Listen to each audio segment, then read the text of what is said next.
네, 문재인 대통령의 유엔 총회 기조연설에서 북핵 문제에 대한 평화적 해결을 강조했습니다. 직접 들어보시겠습니다. 우리는 북한의 붕괴를 바라지 않습니다. 북한이 이제라도 역사의 바른 편에 서는 결단을 내린다면 우리는 국제사회와 함께 북한을 도울 준비가 되어 있습니다. 지나치게 긴장을 격화시키거나 우발적인 군사적 충돌로 평화가 파괴되는 일이 없도록 북핵 문제를 둘러싼 상황을 안정적으로 관리해 나가야 할 것입니다. 자, 저희가 원래 준비했던 이제 토론 대본은 있습니다만 그것을 잠시 미뤄놓고요. 오늘 아침에 나온 속보에 따라서 그 얘기를 좀 해보도록 하겠습니다. 리용호 외상이 오늘 아침에 이런 이야기를 했습니다. 앞으로 북한은 역대급 수소탄을 실험할 것이다. 역대급 수소탄을 실험할 것이다. 그리고 그것을 태평양상에서 실험할 것이다. 장소까지 적시를 했습니다. 지금까지는 북한 내에서 풍계리에서 지하 핵실험을 해왔다면 이제는 태평양상에서 그것이 수중 실험인지 아니면 공중 실험인지 그 부분은 추가적으로 조금 더 확인을 해봐야 될 문제인데 아무튼 지금까지 했던 그 어떤 핵실험보다도 더욱 규모가 큰 역대급 수소탄 실험을 태평양상에서 할 것이다. 이런 말을 했습니다. 자, 이 문제 어떻게 봐야 됩니까? 그러니까 저도 지금 처음 들었거든요. 예. 이야기를 뉴스를 접하지 못한 상태에서 지금 말씀드리는 거라 정교하지 않을 수가 있겠습니다. 그런데 예. 이제 김정은 위원장이 그에 앞서가지고 아마 유례 없는 성명을 오늘 내놨거든요. 네. 거기에 따르면은 트럼프 대통령의 그 토탈리 뭐였습니까? 디스트로이라는 표현에서 완전 파괴라는 예. 그 표현에 대한 어떤 반응으로서 첫 김정은 국무위원장 명의로 내놓은 최초 성명이었습니다. 예. 유례가 없는 일인데 뭐라고 그랬죠? 거기에서 이제 상상도 못하는 대가가 돌아가게 될 것이다. 이런 취지의 이제 내용이 들어가 있었는데 그 내용을 구체화한 거라고 봐야 되겠고요. 네. 과연 그 김정은 여기서 주목을 해야 될 거는 북에서는 김정은 위원장의 말을 한번 뱉으면은 네. 그거는 현실이 됩니다. 네. 저는 이것도 현실이 될 가능성이 매우 자, 높다고 보고. 북한 쪽의 외교장관이 저런 얘기를 했기 때문에 반드시 실천을 하려고 할 거예요. 그렇습니다. 예. 이게 아니어도 예. 7차 8차 핵실험 그리고 ICBM 대위권 재진입 예. 실험 예. 이런 것들이 연말 연초까지 여러 차례에 걸쳐서 있을 것이다. 라는 거의 기정사실 전문가들 사이에서는 그런 얘기들이 많았었습니다. 네. 그것이 그런데 수소폭탄 실험을 태평양상에서 하겠다라는 게 아마 실제 탄두를 실어서 네. 날리겠다는 의미로 저는 일단 받아들여지는데 그 방법 말고는 뭐 다른 큰 방법이 없을 텐데 아니면 비행기에 이것을 이제 그건 가능하지 않은 얘기고요. 적재를 하고 가서 실험하는 건 가능하지 않다. 않은 그렇다면은 탄도미사일에 탑재를 한 다음에 탑재를 해서 지난번에 얘기했던 괌을 직접 겨냥한 게 아니라 최근에 미사일 발사가 북태평양 쪽으로 그렇습니다. 홋카이도 넘어가지고 2,000 몇백 킬로 날아가지 않았습니까? 그쪽으로 향해서 쏠 가능성.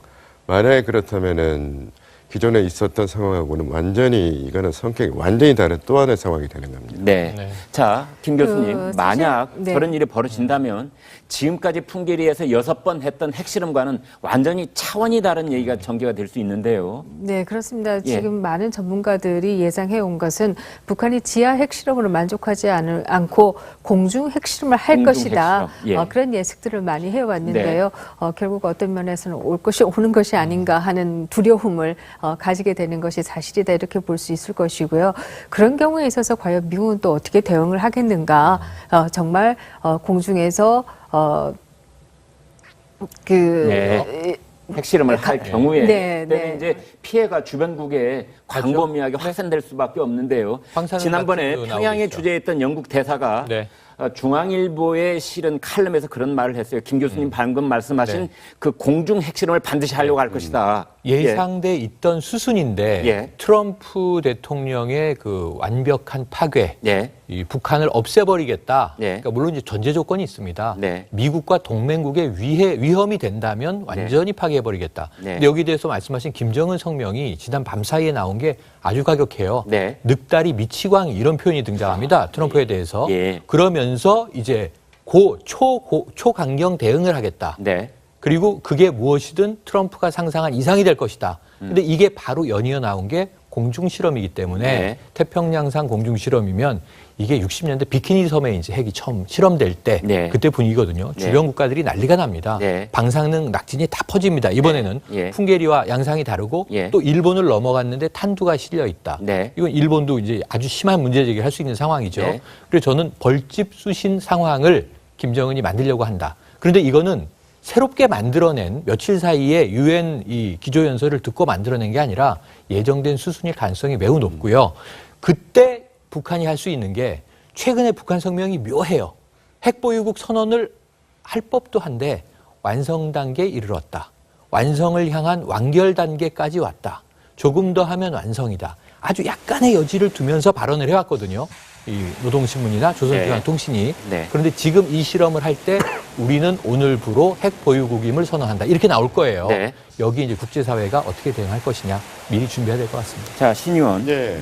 이제 트럼프 대통령은 북한에 대해서 완전 파괴를 하겠다. 여기까지 얘기가 나왔고, 이제 북한은 태평양 상공에서 지금까지 밝혀진 걸로는 공중 핵실험으로 보이는 그런 일을 실천을 하겠다. 이렇게 으름장을 놓고 있는데, 여기까지 나온 말은 일단 벼랑 끝 전술도 아니고 이미 한 발짝은 벼랑 밖으로 나가버린 나갔죠. 많이 나갔죠. 그런 상황인 것 같아요. 그렇다면은 예. 이제 미국 쪽에서 지금까지 거론돼 왔던 군사적인 옵션이라는 이란 그 뭔가 평양이나 북한의 군사시설을 타격하겠다는 군사적으로 그러한 내용의 실천 가능성이 높아질 수도 있는 얘기 아닌가요? 그 분위기상으로는 당연히 이제 그럴 수 있죠. 이제 예. 우리 국민들이 느끼는 불안감도 굉장히 커질 수가 있겠고요. 네. 그러면 현재까지는 말 대 말입니다만은 이 말이 워낙 강력한 내용들로 채워져 있기 때문에 예. 국민들이 느끼는 불안감 매우 클 것입니다. 그러나 이제 군사적 공격, 군사 조치라고 하는 거는 그렇게 예. 쉽게 선택할 수 있는 것이 아니라는 점도 그것도 확실합니다. 예. 그것도 확실하기 때문에 앞으로 이제 좀 더 전개된 상황을 좀 더 지켜봐야 되겠습니다. 네. 자, 전개된 상황을 이제 오늘 내일 또 급박하게 움직일 텐데 지금 문재인 대통령은 이제 귀국길에 올라 있는 것으로 저희가 추정을 해 볼 수가 있는데요. 문재인 대통령도 이런 소식을 들었을 겁니다. 네, 근데 문 그렇겠죠. 대통령은 유엔 총회 연설에서 평화를 34번을 이제 강조를 할 만큼 아직도 대화의 문이 열려 있는 쪽으로 이야기를 계속 포기 않고 하고 있는데 김정은 입에서는 또 전혀 다른 차원의 이 대치 국면을 조성을 하고 있어요. 이런 국면이 계속 앞으로 가는 겁니까? 네, 뭐 사실 어떻게 보면 대통령으로서는 참 그야말로 너무나 안타까운 입장에 있을 것입니다. 네. 유엔에서 정말로 아주 멋지게 연설한 지 몇 분 되지 않아서 지금 이런 소식을 받았다 이렇게 볼 수 있을 것이고요. 네. 사실 어저께 포린 팔러시 미국의 그 외교 잡지에서는 핵 전쟁의 벼랑에 서 있다 이런 제목의 예. 기사가 나오기도 했습니다. 네. 사실 지금 세계적으로 굉장히 그 촉각을 곤두세우고 있는 그런 상황은 사실이다 이렇게 볼 수 있을 것이고요. 예. 그러나 또 다른 한편에 있어서는 지금 앞에서 말한 그 트럼프의 완전히 파괴하겠다라고 하는 것도 이것이 1950년대 트루만이 썼던 표현과 굉장히 유사하다. 또 이런 표현 지적들도 많이 나오고 있어요. 예. 그때 트루만 대통령이 많이 했던 말이 그야말로 매시브 대량 살상 보복을 하겠다라고 하는 표현을 썼는데 이 트루만이 핵 폭탄을 떨어뜨리는데 2번을 결제를 했다고 합니다. 일본에 그 폭탄을 던지는 떨어뜨리는데 그래서 이것이 상당한 그 우연이 겹쳐지고 있다. 뭐 이런 얘기들도 사실 미국 내에서 나오고 있어서요. 미국 내에서도 이 부분에 대해서 굉장히 심각하게 보고 있는 것이 아닌가 이런 생각은 하게 됩니다. 오늘 아침 중앙일보 사설을 보면은요, 이 문재인 대통령의 유엔 총회 기조 연설을 매우 균형 잡힌 연설이었다 이렇게 평가를 하는 사설을 실었습니다. 제재와 압박 그런 한편의 연설이 있었고 또 평화와 대화를 그래도 포기하지 않는 그런 부분이 있어서 양쪽을 미국의 입장까지도 감안을 한 적절히 균형을 잡은 문 대통령의 기조연설이었다 이런 평가의 사설을 중앙일보가 실었습니다. 그런데 지금 시간의 흐름을 보면은요. 트럼프 대통령이 유엔 총회 바로 문재인 대통령이 섰던 그 연단에 서서 완전 파괴라는 말을 쓰면서 북한을 끝까지 압박을 한 셈이었고, 그 다음에 문재인 대통령의 연설이 있었고, 그 다음에 이제 리용호 북한 외상이 태평양상에서 수소탄 실험을 하겠다, 이런 말까지 이어져 있습니다. 자, 이런 흐름으로 볼 때는 문재인 대통령이 새로운 균형을 찾아야 되지 않을까. 완전히 저는 들어요. 정책 기조는 바뀔 수밖에 없다 이렇게 봅니다. 이게 귀국길에서 지금 오늘 우리가 이야기하고 있는 소식을 접하고 NSC 수준에서의 분석에 들어갔을 겁니다. 할 거냐, 언제 할 거냐 또 판단을 해야죠. 그러니까 기내에서 회의를 지금 하고 있습니다. 회의가 뭐 거의 NSC에 준하는 회의가 있을 것이다. 거기 이제 외교 라인은 다 들어가 있으니까요. 자, 그런데 유엔 총회 연설은 문 대통령의 연설만 띄워놓고 보면 명연설이에요. 유엔 총회라는 또 장소에 매우 적절한 연설이에요. 그런데 이게 지금 상대적인 거기 때문에 이 상황을 놓고 보면 약간 안타까운 것이 문재인 대통령의 연설이 미국 대통령 같은 연설이에요. 사실은 세계 평화를 유지하는데 미국이 역할을 하겠다. 그리고 이 트럼프 대통령이 한 연설이 사실은 대한민국에서 할 법한 연설이에요. 북한이 이런 식으로 하면 우리 생존이 위협받는데 가만히 두지 않고 완전 파괴하겠다. 근데 지금 미국 대통령과 대한민국 대통령의 톤이 바뀌어 있어요. 이게 좀 굉장히 불행한 상황이라고 보고요. 더욱더 불행한 것은 그다음 아베 수상의 연설이 있었는데요. 아베 수상은 트럼프를 100% 지지한다라고 얘기를 했습니다. 그래서 그 세 연설을 비교해놓고 나서 보면은 우리만 상당히 떨어져 있는 연설이 돼버렸다. 그래서 연설 자체는 지금 말씀하신 것처럼 유엔에 굉장히 어울리는 연설이고 명문이었습니다.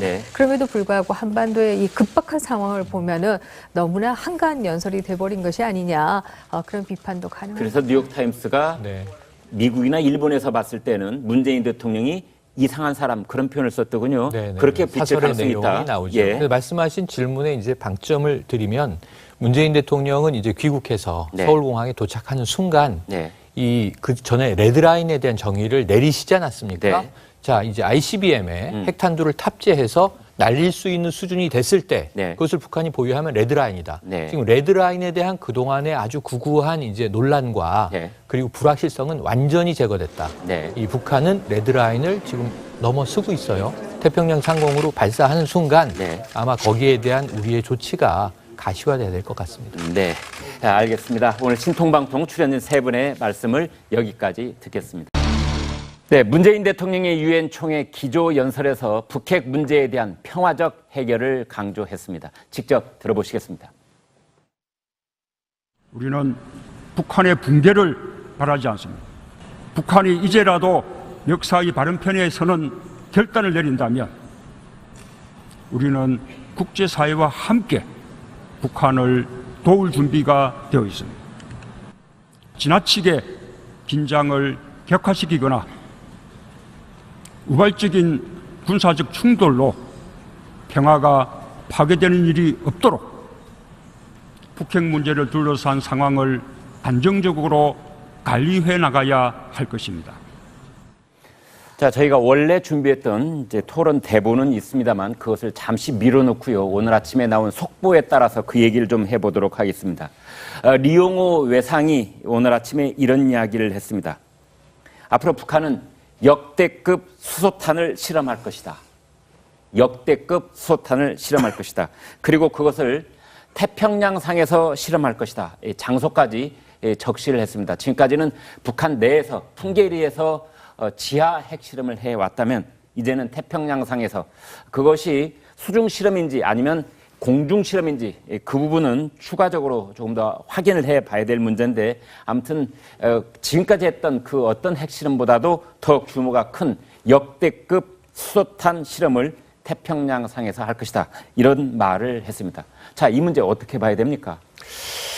그러니까 저도 지금 처음 들었거든요. 이야기를 뉴스를 접하지 못한 상태에서 지금 말씀드리는 거라 정교하지 않을 수가 있겠습니다. 그런데 이제 김정은 위원장이 그에 앞서가지고 대위권 재진입 실험 이런 것들이 연말 연초까지 여러 차례에 걸쳐서 있을 것이다. 라는 거의 기정사실 전문가들 사이에서는 그런 얘기들이 많았었습니다. 그것이 그런데 수소폭탄 실험을 태평양상에서 하겠다라는 게 아마 실제 탄두를 실어서 날리겠다는 의미로 저는 일단 받아들여지는데 그 잘 방법 모르겠습니다. 말고는 뭐 다른 큰 방법이 없을 텐데 아니면 네. 비행기에 이것을 이제 그건 가능하지 않은 얘기고요. 적재를 하고 가서 예. 실험하는 건 가능하지 않다. 가능하지 않은 얘기고요. 그렇다면은 탄도미사일에 탑재를 한 다음에 탑재를 해서 지난번에 얘기했던 괌을 직접 겨냥한 게 아니라 네. 최근에 미사일 발사가 북태평양 쪽으로 그렇습니다. 예. 홋카이도 넘어가지고 2,000 몇백 킬로 날아가지 않았습니까? 네. 그쪽으로 향해서 쏠 가능성. 만약에 그렇다면은 기존에 있었던 상황하고는 완전히 이거는 성격이 완전히 다른 또 하나의 상황이 되는 겁니다. 네. 네. 자, 김 교수님, 사실, 만약 네. 저런 일이 벌어진다면 지금까지 풍계리에서 6번 했던 핵실험과는 완전히 차원이 다른 얘기가 전개가 될 수 있는데요. 네, 그렇습니다. 예. 지금 많은 전문가들이 예상해 온 것은 북한이 지하 핵실험으로 만족하지 않고 공중 핵실험을 할 공중 것이다. 핵실험. 예. 그런 예측들을 많이 해왔는데요. 결국 어떤 면에서는 올 것이 오는 것이 아닌가 하는 두려움을 가지게 되는 것이 사실이다 이렇게 볼 수 있을 것이고요. 그런 경우에 있어서 과연 미국은 또 어떻게 대응을 하겠는가? 정말 공중에서 핵실험을 할 경우에 네, 때는 네. 이제 피해가 주변국에 광범위하게 확산될 수밖에 없는데요. 방사능 지난번에 같은 것도 평양에 나오고 있죠. 주재했던 영국 대사가 네. 중앙일보에 실은 칼럼에서 그런 말을 했어요. 김 교수님 방금 말씀하신 아마 유례 없는 성명을 오늘 내놨거든요. 네. 거기에 따르면은 트럼프 대통령의 그 토탈리 뭐였습니까? 디스트로이. 디스트로이라는 표현에서 완전 파괴라는 예. 그 표현에 대한 어떤 반응으로서 김정은 국무위원장 명의로 내놓은 최초 성명이었습니다. 예. 유례가 없는 일인데 뭐라고 그랬죠? 거기에서 이제 상상도 못하는 대가가 돌아가게 될 것이다. 이런 취지의 이제 내용이 들어가 있었는데 그 네. 내용을 구체화한 거라고 봐야 되겠고요. 네.